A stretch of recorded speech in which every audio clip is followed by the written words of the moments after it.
આ સાંભળવા માટે છે, છેલ્લે સુધી સાંભળશો તો ખબર પડશે વિડીયોમાં શું કહેવા માંગે છે। એક નાનકડા ગામમાં રમેશ નામનો ગરીબ માણસ રહેતો હતો। તેની પાસે ધન દોલત ન હતું, પણ ભગવાન પ્રત્યેની ભક્તિ અડગ હતી।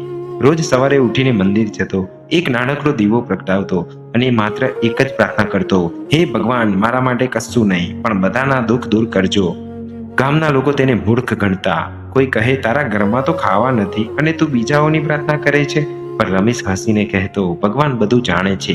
એક દિવસ ગામમાં ભારે દુકાળ પડ્યો।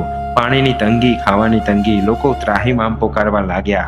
બધાએ ભગવાનને યાદ કરવાનું શરૂ કર્યું, પણ કોઈને શાંતિ નહોતી મળતી। રમેશ એ જ રીતે રોજ મંદિર જતો રહ્યો। એક દિવસ તેણે જોયું કે મંદિરના દ્વાર પાસે એક વૃદ્ધ માણસ બેઠો હતો, ભૂખ્યો અને નબળો। રમેશ પાસે ખાવા માટે માત્ર એક જ રોટલી હતી। તેણે વિચાર્યું, આ મારી આખા દિવસની એક જ વાનગી છે, પણ આ વૃદ્ધ વધારે જરૂરિયાતમાં છે, અને તેને પોતાની રોટલી વૃદ્ધને આપી દીધી। વૃદ્ધની આંખોમાં આંસુ સાથે કહ્યું, બેટા, તારી ભક્તિ ખાલી શબ્દોમાં નથી, તારા કર્મોમાં પણ છે। બીજા દિવસે અચાનક ગામમાં વરસાદ પડવા લાગ્યો। લોકો ખુશ થઈ ગયા, પાક બચી ગયો, પાણી મળી ગયું। બધા લોકો આશ્ચર્યમાં પડી ગયા।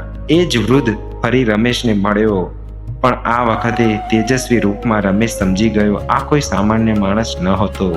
વૃદ્ધ બોલ્યો, હું તારી પરીક્ષા લેવા આવ્યો હતો। તું પોતાના દુઃખમાં પણ બીજાની સેવા કરે છે। રમેશના આંખોમાં આનંદના આંસુ આવી ગયા।